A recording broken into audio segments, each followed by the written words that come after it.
ବାବୁରେ ଧନ ଗର୍ବରେ ଅନ୍ଧ ହୋଇ ଏ ନିରୀହ ଲୋକମାନଙ୍କୁ ଯେଉଁମାନେ ପର କରିଦେଉଛ, ତ୍ରେତୟା ଯୁଗର ରାବଣର କଥାକୁ ଟିକେ ଚିନ୍ତନ କର। କୁବେରର ସମ୍ପୂର୍ଣ୍ଣ ଲଙ୍କାକୁ ଆକ୍ରମଣ କଲା।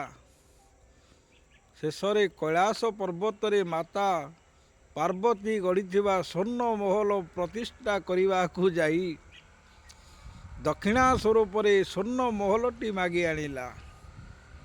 ଶେଷରେ ଫଳ କ'ଣ ହେଲା ନା ସ୍ୱର୍ଣ୍ଣ ମହଲର ଅହଙ୍କାରରେ ମାତି 72 ପୁଅ 1300 ନାତି ସମସ୍ତଙ୍କୁ ମାରିଲା। ମଲା ବେଳକୁ କାନ୍ଦିବା ପାଇଁ କେହି ନଥିଲେ। ତେଣୁ ହେ ଗର୍ବୀ ବାବୁ, ଟିକେ ଚିନ୍ତା କର। ଯାହା କରୁଛ କର, ଅନ୍ତତଃ ମଲା ବେଳକୁ କାନ୍ଦିବା ପାଇଁ ଗୋଟିଏ ଲୋକକୁ ବି ପାଖରେ ରଖିଥାଅ ଭାଇ। ଜୟ ଜଗନ୍ନାଥ।